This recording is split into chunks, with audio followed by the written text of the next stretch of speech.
Okay, so my name is Nikki Lauer. My novel is called The Goblin Market, and it's a middle grade novel.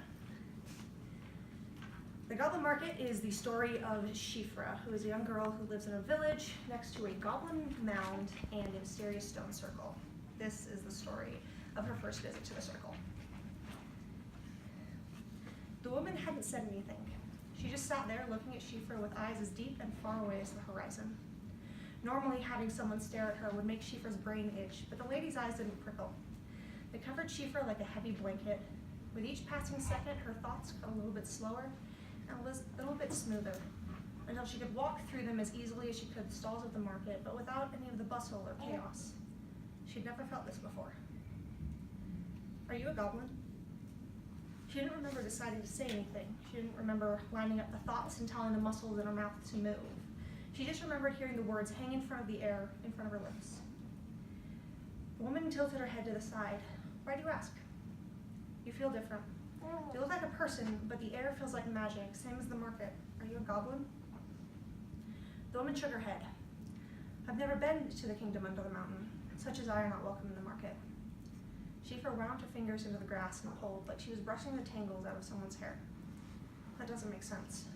Modal and Mama Weaver both say that everyone is allowed in the market. They want people to come. If everybody is allowed, then I must be a nobody." Siobhra stared at the woman, actually stared at her, not at the air next to her face or the fabric or on her shoulders. She looked at the woman's face, letting her gaze slide across the woman's features, trying to understand. What she'd said didn't sound like it should be a thing, but there was something about the way she'd said it. "What's it like, being a nobody?" The heavy blanket of the woman's gaze weighed down even more. "It takes some getting used to. No matter how many anybodies there are, you'll never make an everybody, and somebody eventually moves on, because nobody wants to be alone." Siobhra heard the sounds coming toward her, could tell they were making word shapes, but for a few moments all she heard was a wall of indecipherable sound. Eventually the sounds connected with the pile of words in her head, and she was able to put together what she just heard. Even after sound had given way to complete sentences, however, Siobhra still had to struggle to understand. Do you want to be alone?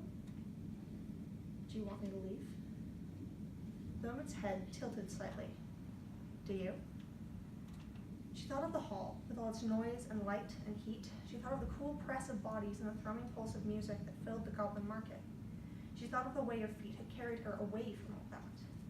She thought of lying down with no one but the stars for company. She thought of figures riding up to the door.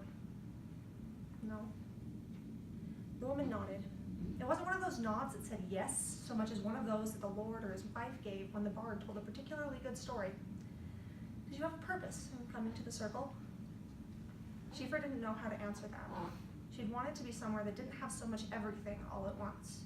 Did that count as a purpose? Or was the woman looking for something specific? But words she had scattered like tufts of cotton grass in the wind.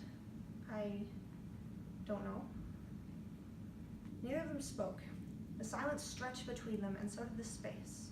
When Siobhra remembered this first visit, she couldn't tell whether everything had actually changed, but she would swear that the circle had become as big as the whole world, that it was the world, and she and the lady were on opposite ends of it.